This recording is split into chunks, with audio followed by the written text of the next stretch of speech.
Welcome to this week's On the Fly. I'm your host, Gene DeFilippo, and our guest is one of my great friends and one of the best directors of athletics in all the country, Pat Kraft. Pat, welcome to On the Fly.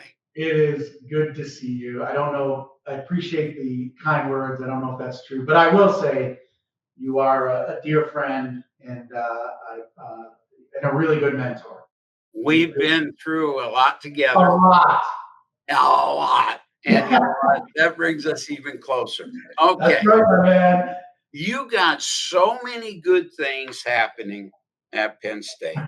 I mean, $700 million into a football stadium. You just won the national championship in wrestling.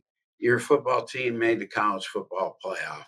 I mean, you got so many good things going. Let's start with football. Let's start with James Franklin and the year that you had in football. Yeah, I mean, look, when you win that many games, we talk about this all the time, right? You win 8 games in college football. You're celebrating. Like, that is a hard achievement to do. And then James, I think, has been so consistent. And I look back at this year after the semifinal game, and we're all competitors, right? You want to win every game, and you kind of take a step back and look what our team accomplished, and the great moments, whether it was the SC game on the road and coming back, kicking a field goal in overtime to win, or a tough Minnesota game on the road, and we fight our way back and we run a fake punt, and a freshman tight end runs it for a first down. Like, there were so many great moments, and it was such an exciting year. Even playing Oregon in the Big Ten championship and it didn't go our way, but that was a heavyweight fight. And I think it was like I said, you want to win the whole thing, but I tell you what, bud, it was an awesome, awesome year, and I was so proud of that group. The young men just battled, which is why we're excited about next year. We're able to keep a lot of our guys here, and I think James did a masterful job in the offseason with some of the coaching hires, with obviously Jim Knowles, who we believe is the best defensive mind in the country, and then Stan Drayton coming in for running backs. So we're really excited. We've got an old team. I think in this new era, you got to be old. You got to be older, and I think we've got a team that has tasted it, and so we're all really, really excited. Spring ball just started yesterday, but Gene, it's crazy, man. Like, the season is so long. You just feel like it was like you're hanging on by the edge of your seat the whole time, right? Big Ten championship. We had SMU in here for the playoff game in Happy Valley, which was awesome. Our fans were incredible. We have a playoff game in Beaver Stadium for the first time in college football, right? That playoffs. It was a fun year. It was really fun. And we're really, really fired up about it. Pat, the atmosphere at that SMU game, I was not there, but I was watching on TV at home. The atmosphere was incredible. Can you describe it a little bit?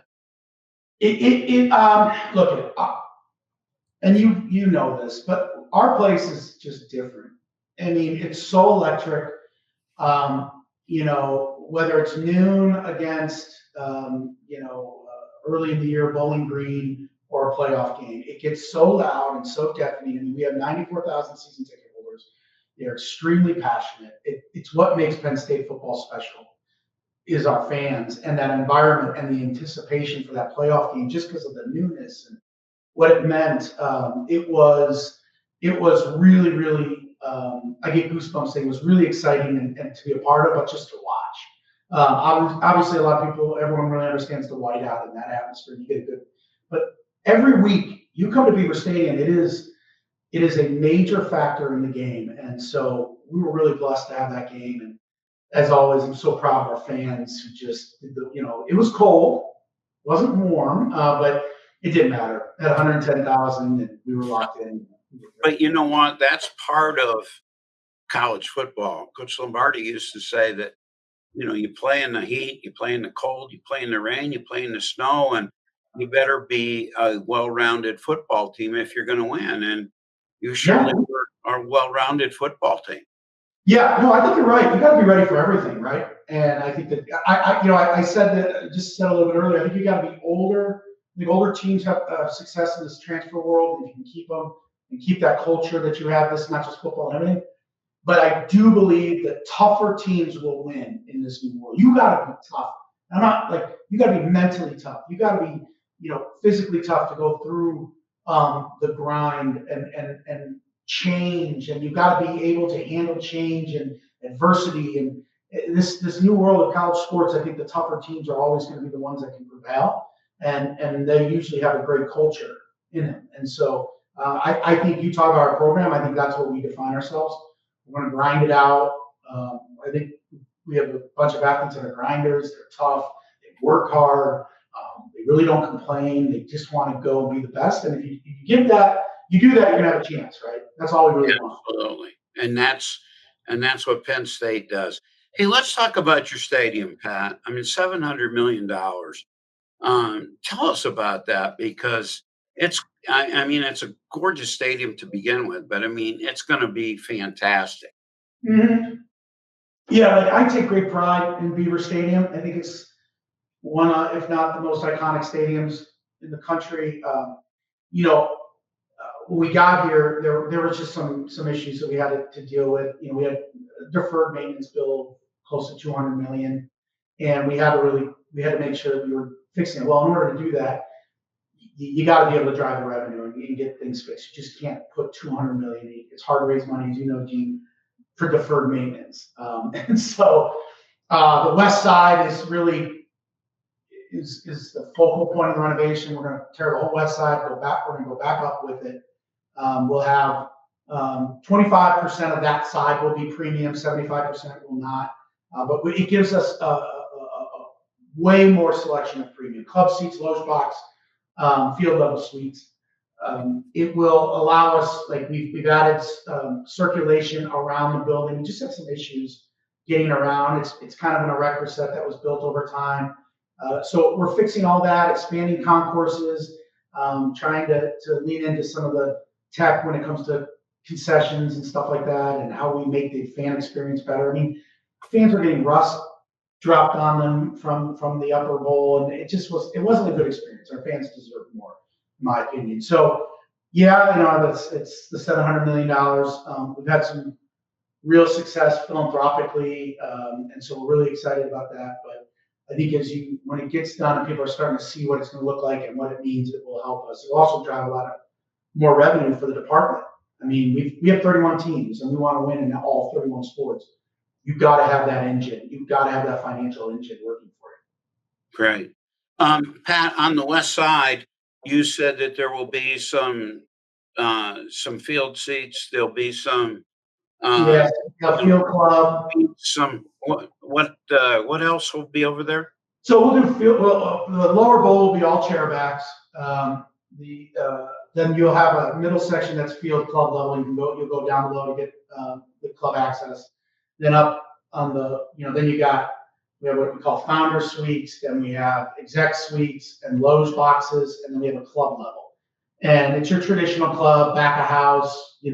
It's 50. I think it's the numbers run through my head. We were meeting on it actually this morning, but I think it's like 50,000 square feet of space for the club. Wow. Yeah, which, as you know, you got to let your buildings have to work for you, right? So that'll be an event space that I think Center County, Penn State really needs. We'll be able to host weddings and conferences and all this. So now we're going to be able to use the building more than we have right now currently. And we've got loge boxes and suites, like I said.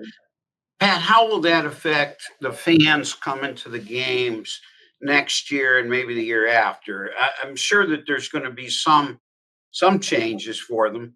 Yeah. So this year we've taken the old press box down that had been there for 60 years, so maybe even more.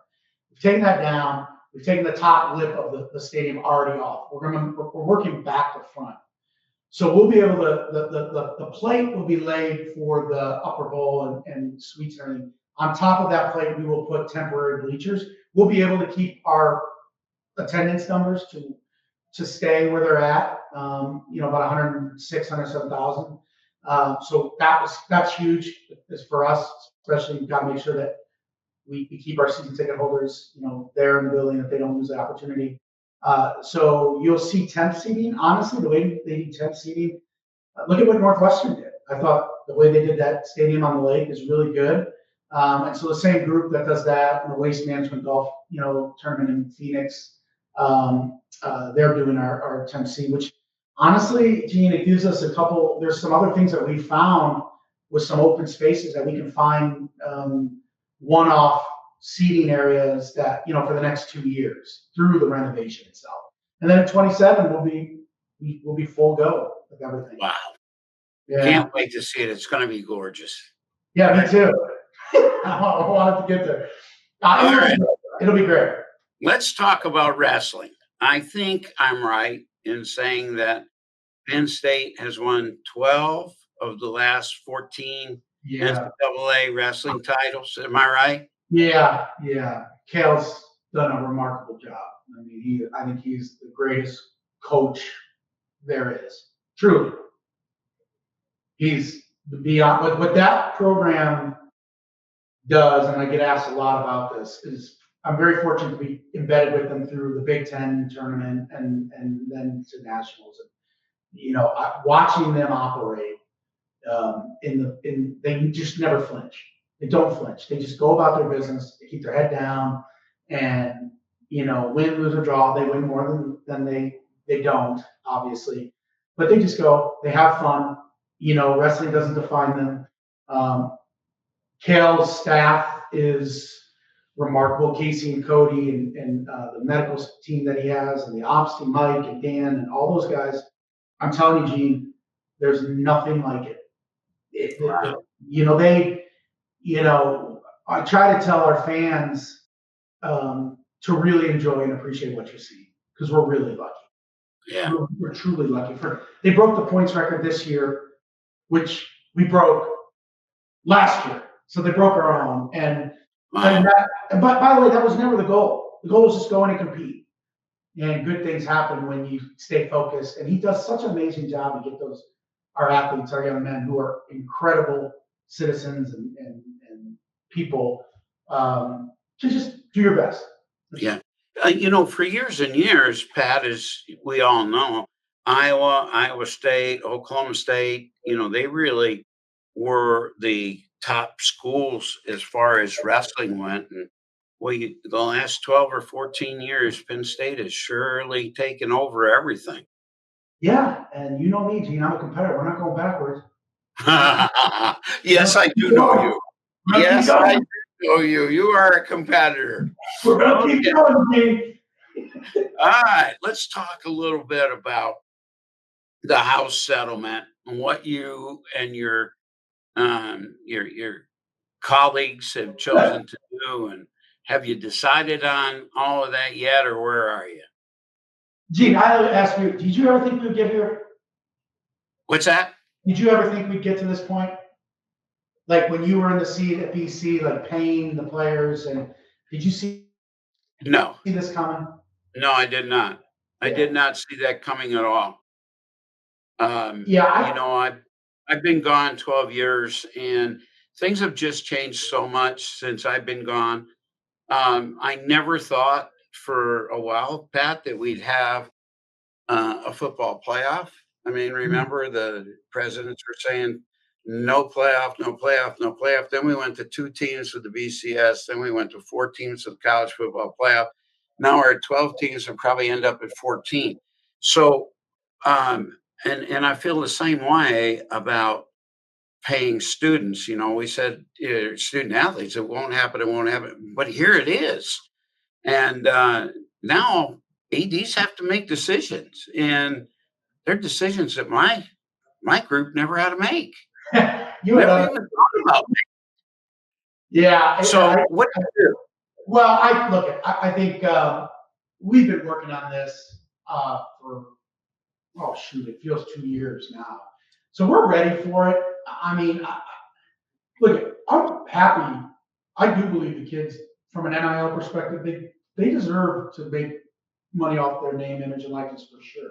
I think now it's what my issue right now is: are we able to control just the utter chaos that is going on. Meaning agents playing schools after, one after another and saying this number, and we don't know what's true, what's not, and that's fine. And but it is. I think it's when it gets passed, which I'm assuming it will be a shift in our world, and I think we are all prepared as best we can.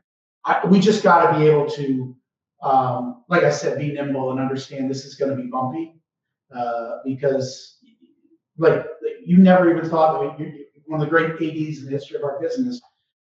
It's new and it's change and it's hard. You just don't know what you don't know yet. And I'm one of those people, just give me the guardrails and then we'll figure it out. And I think I'm proud of our team being able to figure out, okay, here's how we're going to be able to do this, that, and the other thing. I'm blessed to be at Penn State with incredible support from fans and donors, and so that helps our engine go. But it's a lot. It's a lot. But I hope. I do think I have hope. Let me just say that. In our meetings in the Big Ten with my colleagues, I just have hope that this may be able to settle itself down. Because the last 2 years have been nuts. Yeah. Pat, when we think of Penn State, we always think of a great educational institution with young men and young women that are going to graduate with a meaningful degree. And talk a little bit about your academics and how successful your students have been. Yeah, and I appreciate you saying that. Joe, you talk about the grand experiment about we can do both. Coach Turner, you can do both. You can be a great student and you can be a great athlete as well. And I believe that. My background, playing football in college and then getting the PhD and master's. I do agree. I think in all this talk, what's getting lost is the academic component of this. And when I think our student athlete, we have a 93% graduation rate. Our kids do it at a high level. They work extremely hard. They do it in the classroom and on the field. I mean, we've had, you're graduating, you're getting all these records academically, 3.0s, 3.5s, 4.0s. We're basically in the winter and spring, we've been right around 11, 12 teams ranked in the top 25 consistently every week. So I commend them for the hard work, because it's not easy. It's different than you and I playing, me 25 years and then you 30 years ago. You're right. A few more than that for me. The challenges are more. There's just so many people have access to the student athletes, and I'm just so proud of them because they put their head down, they work through it. That's kind of like what I said. You're right.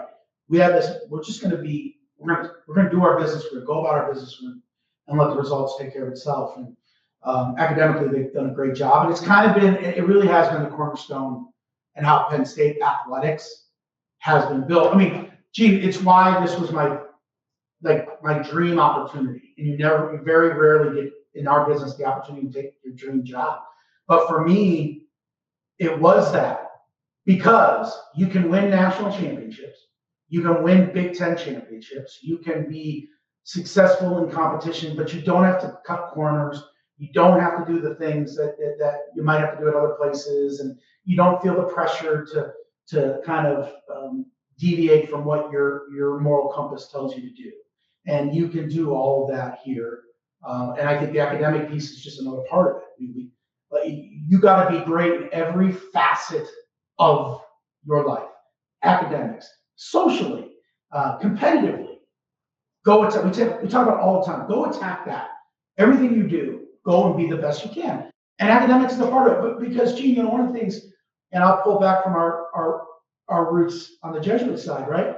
Like, mind, body, and spirit. If your mind, your body, and your spirit are all in a really healthy and a great space, guess what happens? You feel great and you're successful. Right. And success is defined only by you. Don't let other people tell you. So I think we really focus the mind, the body, the spirit. You feel good, and then you achieve the things that our wrestling program, our volleyball program, our football program, our fencing, soccer, because if you can do those things, which is what we control. I can't control playing time, right? We as ADs, we can't control, practice and effort, but I can control these elements that really do truly help you get your full potential as a person. And in that piece, when you do that, it typically correlates to success on the field. Yeah, that's so true. Pat, we've talked about football, we've talked about your other sports. Women's volleyball has been so successful at Penn State. Tell us a little bit about them.